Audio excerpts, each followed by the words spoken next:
Happy Sunday, crafty friends. Okay, so yesterday in my videos, I had several people ask about cupcake liner rosettes.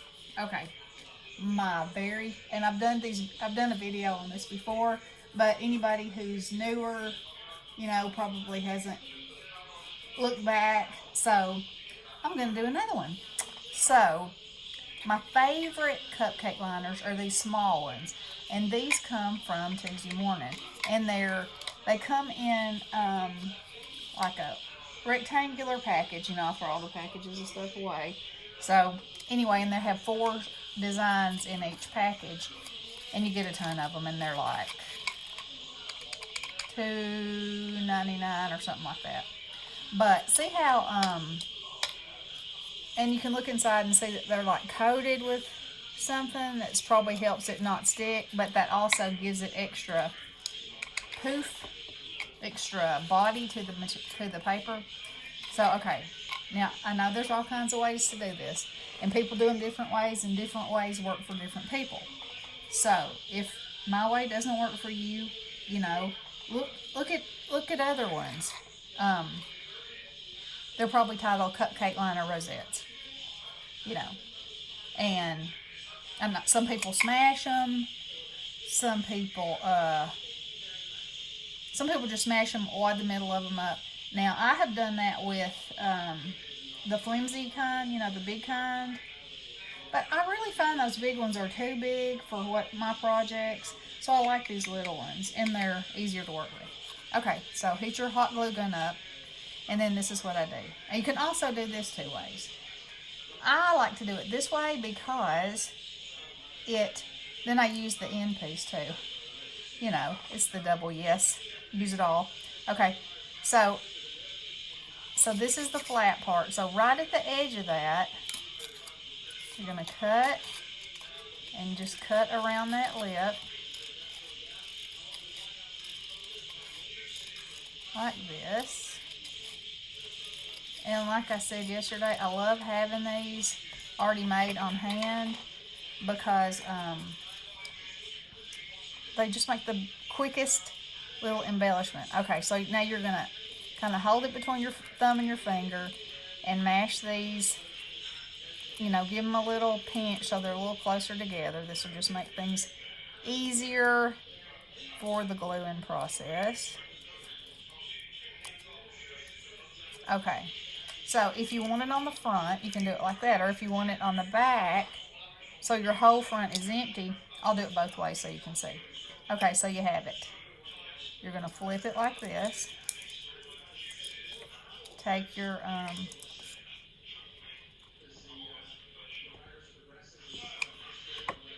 circle. Put it on there. Flip it over. And gently just hold it down. There you go. Perfect. Whoop. Perfect circle. Okay? So that gives you the whole front to embellish. Or you could cut out like a 1/2-inch circle if you had a 1/2-inch circle punch or die cut, and put it over that if you wanted it in a different color. Okay, so now I'll do another one. And I'll do it on the other side. So cut just around the edge again.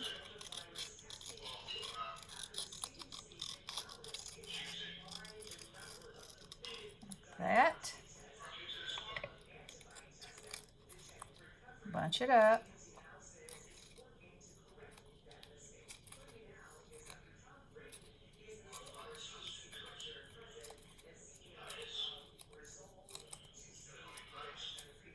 Okay. Mash it down. Squirt you some glue on.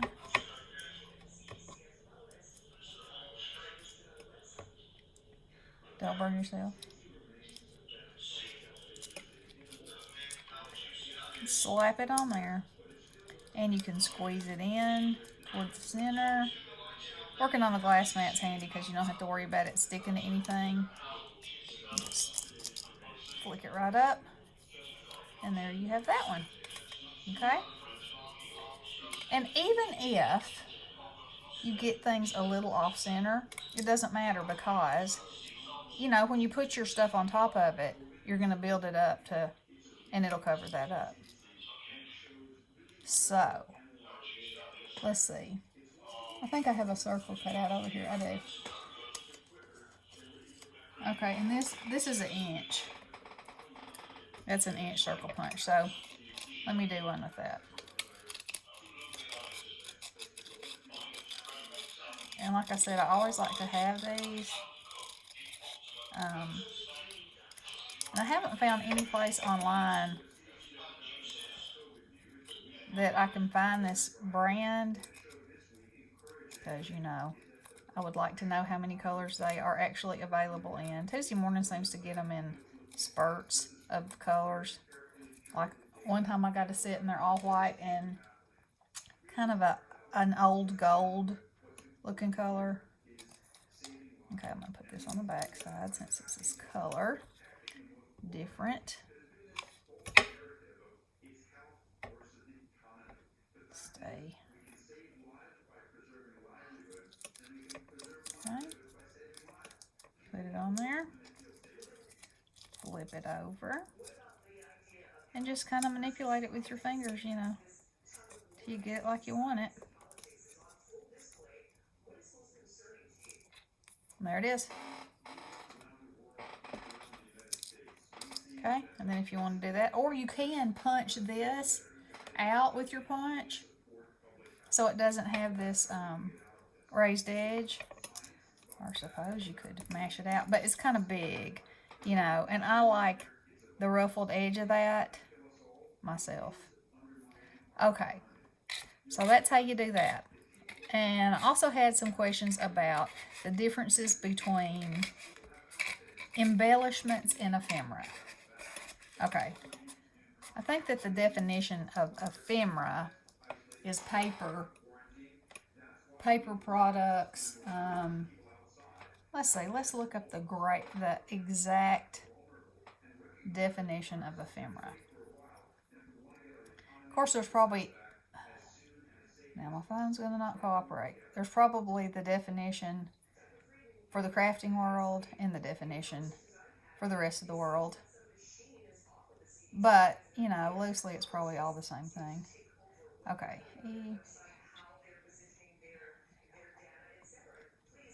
Ephemera. Alrighty, let's see what it says. Items of collective memorabilia, typically written or printed, that were originally expected to have only short-term usefulness or popularity. So, for instance,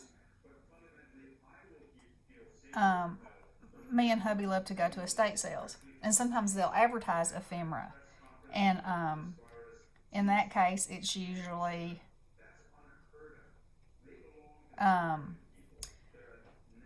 it could be old newspapers, old magazines, old letters, you know, anything like that.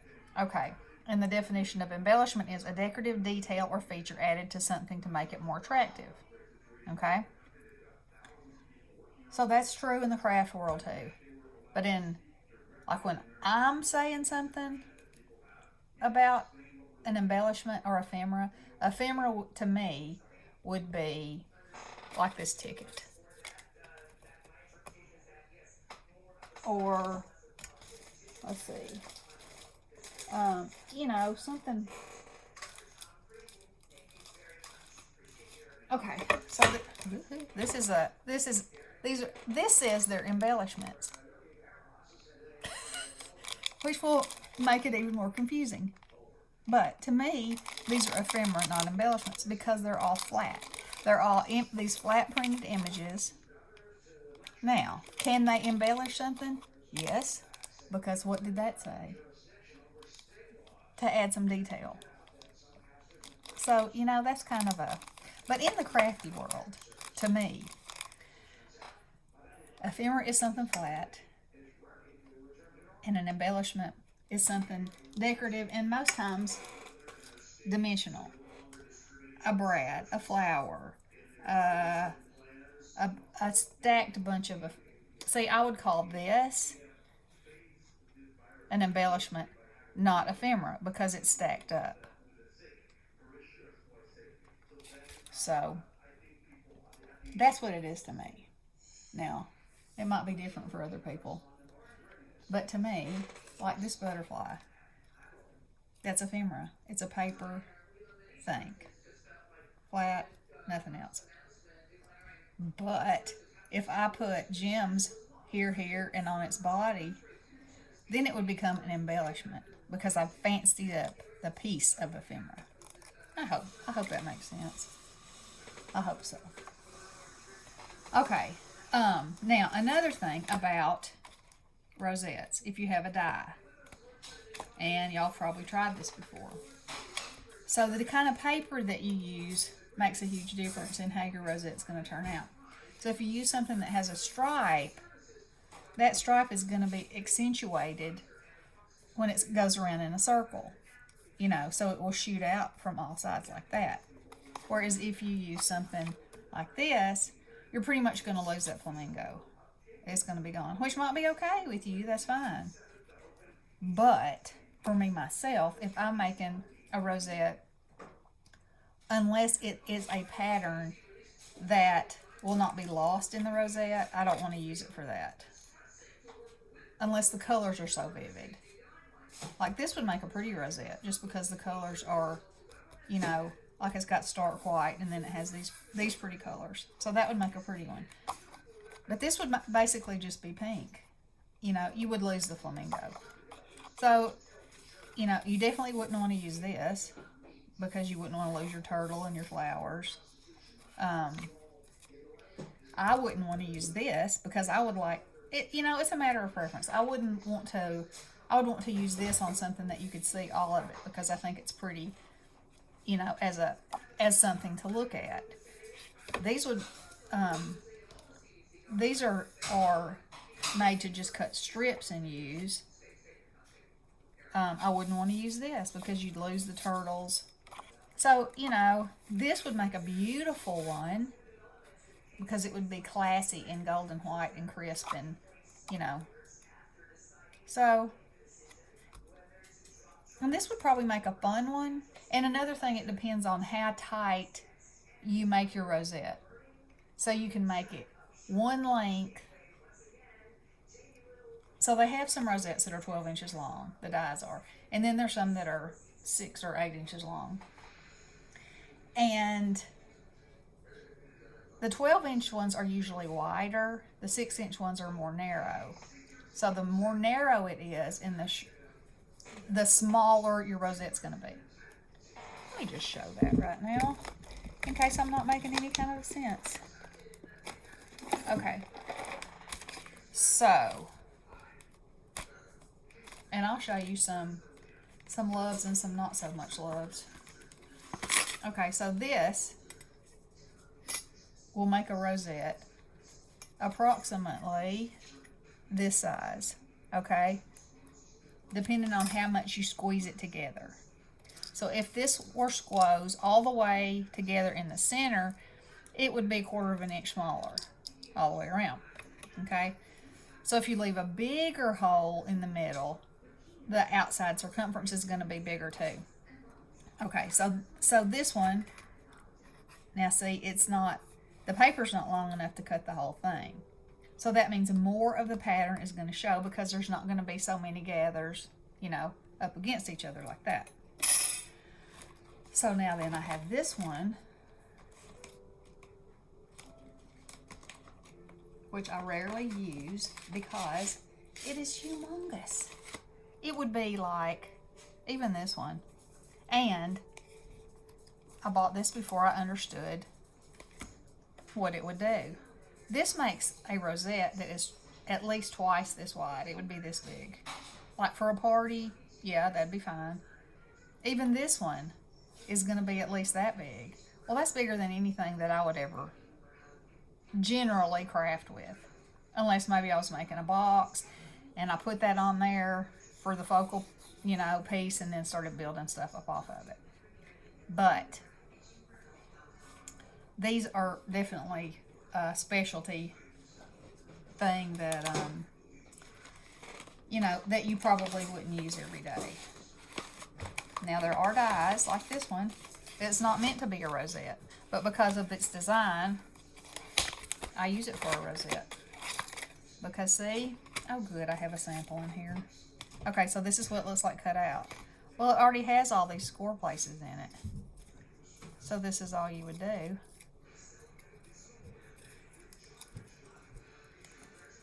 And because of how deep the scores, it would take 2 of them. But see how pretty that is? So, you know, there's lots of different things to think about. But I would say, by far, my favorite rosette set is this. This one. This Tim Holtz that has the 3 on it. It's those 3. You can use those on anything. Anything. And it's a little hard to handle, but if you want something even smaller than that, you can cut this out and shorten the width of it, and your rosette will be smaller. So there's some things to think about, and you know, give you some variety in your crafty choices. But I do love these Cupcake. I love these. Let's see if I can. Here's some that I got that are not. Okay, so there's a couple things. You can tell that this paper is firmer. These score lines are deeper than these. So I can make one out of this. Do I like it as much? No. It takes a little more effort. And it's worth it if it's the very pattern that you need and want, and you know, want to work with. But it takes a little bit more holding your mouth right, squeezing those together. Just all depends on your preference into what you want to do.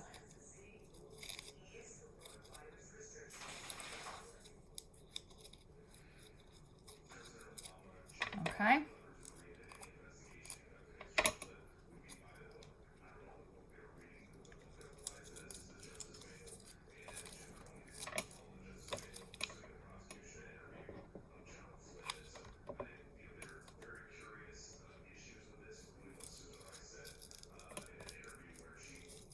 And you can kind of, uh-oh, I cut 2 of those. Well, that means there's 2 of these.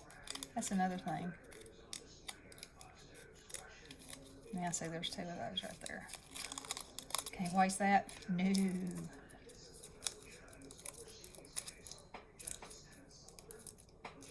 Okay. So that's not perfectly round.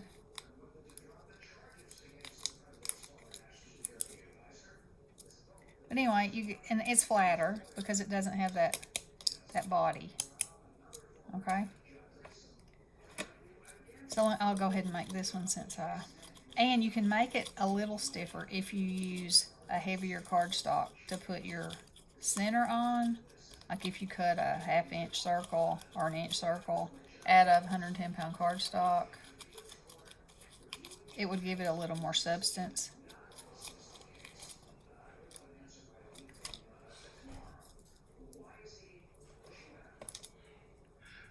I'm going to use this hard on this one. Just to show you it doesn't have to be a circle. It can be whatever.